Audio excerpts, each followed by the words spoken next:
Hello दोस्तों, एक बार फिर से स्वागत है आपके अपने भरोसेमंद यूट्यूब चैनल पर।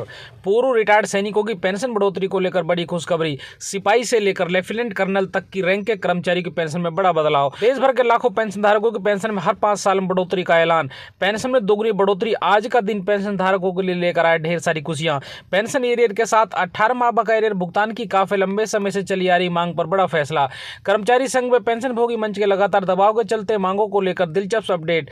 फिटमेंट फैक्टर बढ़ोतरी से वेतन के साथ पेंशन में बड़ा उछाल। आगामी लोकसभा चुनाव के चलते केंद्र सरकार ने करोड़ों कर्मचारी पेंशन को कर दिया खुश। आखिरकार डीए ने तीसरी बार फिर मार दिया चौका। डीए बढ़ोतरी से वेतन पेंशन में बड़ा उछाल। पेंशन में 15% की अतिरिक्त बढ़ोतरी। एफएमए यानी फिक्स मेडिकल अलाउंस को लेकर पेंशनों की हो गई मौज। फैमिली पेंशन को लेकर अभी आया नया अपडेट। जानेंगे सभी खबरों को विस्तार से। सबसे पहले वीडियो को लाइक कर दीजिए, क्योंकि एक लाइक हमारी मेहनत का फल होता है। साथ में चैनल पर फर्स्ट टाइम विजिट किया तो चैनल को सब्सक्राइब करके बेल आइकन दबा दीजिए, ताकि कर्मचारियों पेंशन वगैरह जवानों से संबंधित वीडियो को नोटिफिकेशन आपके पास पहुंचे सबसे पहले। तो चलिए जानते हैं खबरों को विस्तार से बिना किसी देरी के। केंद्र सरकार ने वन रैंक वन पेंशन के तहत पेंशन राशि को रिवाइज कर दिया है। सरकार के फैसले से सिपाही से लेकर लेफ्टिनेंट कर्नल तक को मिलने वाली पेंशन की राशि में बढ़ोतरी हो गई है। नए संशोधन के अनुसार सिपाही को मिलने वाली 17,699 रुपए की पेंशन अब 19,726 रुपए मिलेगी।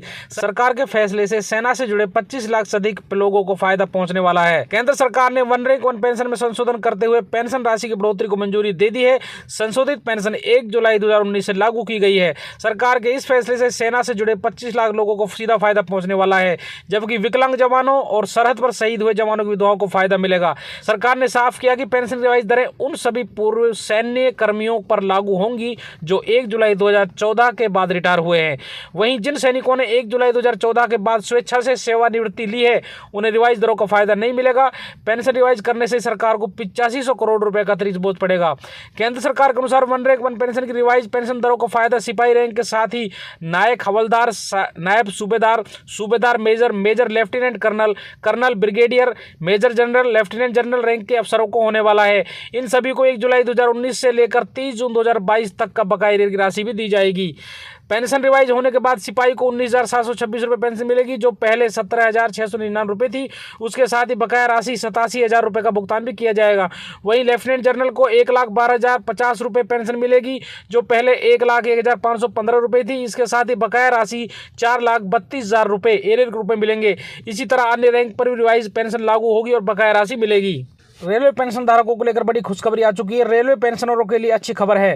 केंद्र सरकार ने रेलवे के अलग अलग वेतन आयोग के अंतर्गत पेंशन पा रहे लोगों को बड़ी राहत देते हुए उसे रिवाइज कर दिया है। सरकार का कहना है कि उसे इस संबंध में कई पेंशनों की दरखास्त और कुछ अदालती आदेश मिले थे। इसके बाद वही विभाग ने उस पर विचार किया और उसे रिवाइज करने का फैसला किया। Department of pension and pension welfare के डायरेक्टर डॉक्टर प्रमोद कुमार ने बताया कि इसका फायदा 5वें, 6ठे और 7वें आयोग के तहत पेंशन पा रहे पेंशनर को होगा।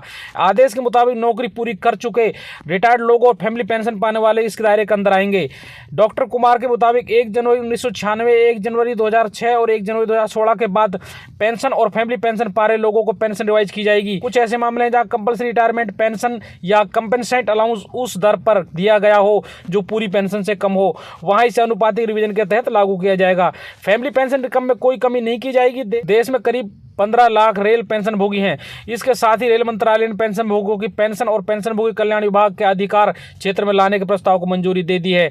सरकार की मंजूरी का मतलब है कि पेंशन नियम जो केंद्र सरकार के सभी पूर्व कर्मचारियों को नियंत्रित करते हैं, रेलवे अधिकारियों पर भी लागू होंगे। अब तक विभाग के संगठनात्मक ढांचे के कारण पेंशन रेल मंत्रालय द्वारा प्रशासित रेलवे सेवा नियम 1993 द्वारा शासित होते थे। अगली बड़ी खबर की बात करते हैं। केंद्रीय कर्मचारियों के लिए यह साल जबरदस्त तोहफे लेकर आया है। जनवरी से उन्हें 50% महंगाई भत्ते का भुगतान होगा। एएसपी इंडेक्स से तय हो चुका है, लेकिन इसका केंद्र सरकार की तरफ से ऐलान करना बाकी है। इस बीच एक खुशखबरी आ चुकी है। केंद्रीय कर्मचारियों को सिर्फ महंगाई भत्ता ही नहीं बढ़ा है, बल्कि अब उनकी सैलरी में सीधे सीधे इजाफा होने जा रहा है। महंगाई भत्ते को मंजूरी मिलते ही उनकी सैलरी में जबरदस्त उछाल आएगा। एक झटके में कर्मचारी की सैलरी में 9,000 रुपये बढ़ जाएंगे। दरअसल केंद्र सरकार के एक नियम की वजह से ऐसा होने वाला है। ये नियम साल 2016 में बनाया गया था। अब इंतजार है तो मार्च का, क्योंकि केंद्रीय कैबिनेट से डीए हाइक को मार्च में मंजूरी मिलने की उम्मीद है। केंद्रीय कर्मचारियों को हर 6 महीने में महंगाई भत्ता बढ़ाया जाता है। मौजूदा वक्त में केंद्रीय कर्मचारी कर्मचारी को 40% दर से महंगाई भत्ता मिल रहा है। जनवरी 2024 से महंगाई भत्ता बढ़कर 50% हो जाएगा। इसके बाद नियमों के मुताबिक इसे शून्य कर दिया जाएगा। साल 2016 में सरकार ने नियम बनाया था, जैसे ही महंगाई भत्ता 50% पहुंचेगा उसे शून्य कर दिया जाएगा। महंगाई भत्ता शून्य होने से कर्मचारियों को यह फायदा हुआ कि पिछले महंगाई भत्ता उनकी बेसिक सैलरी में जोड़ दिया गया है। अब एक बार फिर ऐसा होने जा रहा है, महंगाई भत्ते को एक बार फिर से बेसिक सैलरी में मर्ज करके सैलरी बढ़ाने की योजना बनाई जा रही है। केंद्रीय कर्मचारी फिटमेंट फैक्टर को लेकर भी काफी दिनों से इंतजार में थे।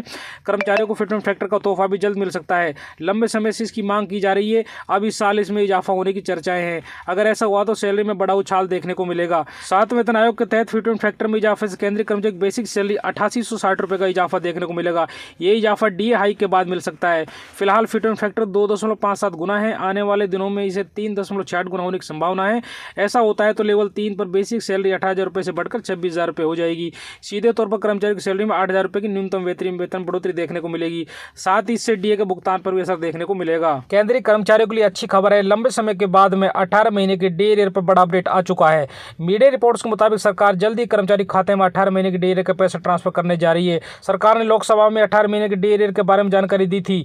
सरकार ने बताया कि कोरोना महामारी के दौरान कर्मचारी को रोके गए महंगाई भत्ते से सरकार को 34,402 करोड़ रुपए का फायदा हुआ है। 48 लाख ज्यादा केंद्रीय कर्मचारी और 68 लाख ज्यादा पेंशनरों को जल्दी डीए एरियर का पैसा मिल सकता है। बता दें सरकार की तरफ से अभी तक डीए एरियर को लेकर कोई सहमति नहीं बनी है, लेकिन उम्मीद जताई जा रही है कि आगामी लोकसभा चुनाव को देखते हुए सरकार 18 महीने के डीए एरियर का फैसला ले सकती है।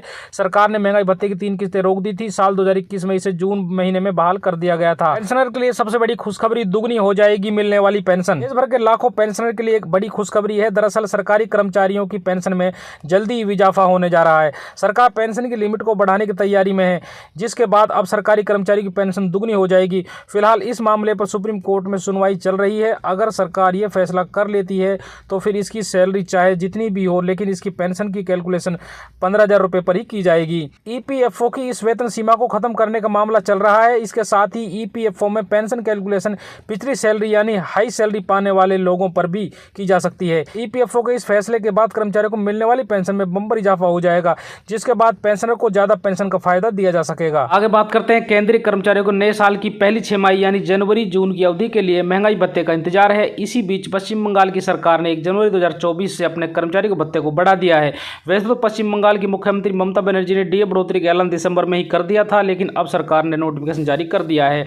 दिसंबर महीने मुख्यमंत्री ममता बनर्जी ने कहा था कि मैं घोषणा करती हूं कि राज्य सरकार के सभी 14 लाख कर्मचारी, सभी कॉलेजों, स्कूलों और विश्वविद्यालयों के शिक्षण और गैर शिक्षण कर्मचारियों, सभी प्राइवेट और सरकारी उपक्रमों के कर्मियों और पेंशन विभागों का डीए 4% बढ़ाया जाएगा। ममता बनर्जी ने कहा था कि डीए बढ़ोतरी के लिए उनकी सरकार को 2400 करोड़ रुपए का अतिरिक्त खर्च वहन करना होगा। केंद्र की मोदी सरकार ने महिला केंद्रीय कर्मचारियों को बड़ी राहत दी है। महिला सरकारी कर्मचारी अब अपने बच्चों को फैमिली पेंशन के लिए नॉमिनेट कर सकती हैं। पुराने नियम के तहत कोई भी महिला कर्मचारी पति को ही नॉमिनेट कर सकती थी। सरकारी कर्मचारी के निधन के बाद सबसे पहले फैमिली पेंशन स्पाउस को यानी पति या पत्नी को मिलता था। उसके बाद बच्चों को फैमिली पेंशन मिलने की बारी आती थी।